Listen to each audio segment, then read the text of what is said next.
Hey tennis fans, I'm Grace Carter and this is Tennis Now presented by Tennis Express. Tennis Express, order today and it ships today. Bad news at the Open. Rafa Nadal, he is opting out of New York. He will not defend his U.S. Open title. As expected, Nadal has concerns about his safety due to coronavirus, and he says the situation around the world is complicated, that COVID-19 cases are on the rise, and it looks like we just don't have control of it yet. So for Rafa, it's pretty much mission impossible anyway, trying to defend his titles at the U.S. Open and then almost immediately at Roland Garros on two different surfaces and on two different continents. Well, that was going to be a tough call. So Nadal has set his sights on making history and perhaps matching Roger Federer's record 20th Grand Slam by winning in Paris. So as we tape today's news, the U.S. Open is about 3 weeks away. Start date is set for August 31st. There is no doubt it's going to be a unique and historic major. The first slam played in the coronavirus climate. The first slam staged without any fans, largely without media, and the first played within a safety bubble, which the USTA has designed to try to minimize the risk to players, coaches, and staff.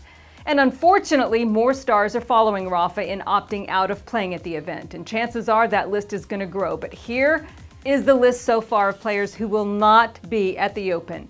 World number one, Ash Barty, will not play. She says she doesn't feel comfortable putting herself or her team at risk. Roger Federer is also taking a pass, which will be just the second time since his 2000 debut. He, of course, is still recovering from a couple of arthroscopic knee surgeries. One of our favorite couples, Elena Ostapenko and Gael Monfils, also both taking a pass on the event, just not willing to take the risk. Nick Kyrgios is out of New York. In fact, he says he may not play the rest of the year. He told Australia's Channel 9 that there's only a slim chance that he would play the European swing in September, and that is not likely. Former French Open champion Elena Ostapenko is on the U.S. Open entry list, but she's told the Latvian media that she will not play Flushing Meadows. World number 7, Kiki Bertens, also crossed the Open off her calendar, saying she is heeding the Dutch government's warning to avoid traveling to the U.S.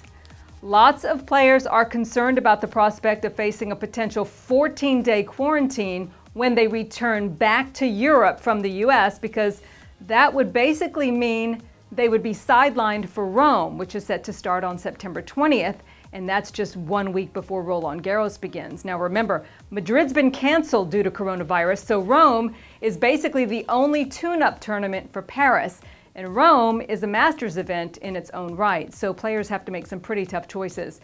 Clearly there's a risk competing in New York. However, there's also the lure of playing some meaningful matches, the prospect of going deep in a draw that may be devoid of a lot of top players, and there's the Champions Check, $3 million, and that is an awful lot of incentive, especially for U.S. players. Now, Serena Williams is going to be there. She, of course, is playing for history, aiming for a record-matching 24th Grand Slam title. Still, though, do these withdrawals and those to come diminish the status of the U.S. Open this year? If most of the top 20 opt out of playing, and we see mostly North and South Americans in New York, does that detract from this U.S. Open in terms of tennis history? What do you think? Let us know in the comments section, and we'll see you next time.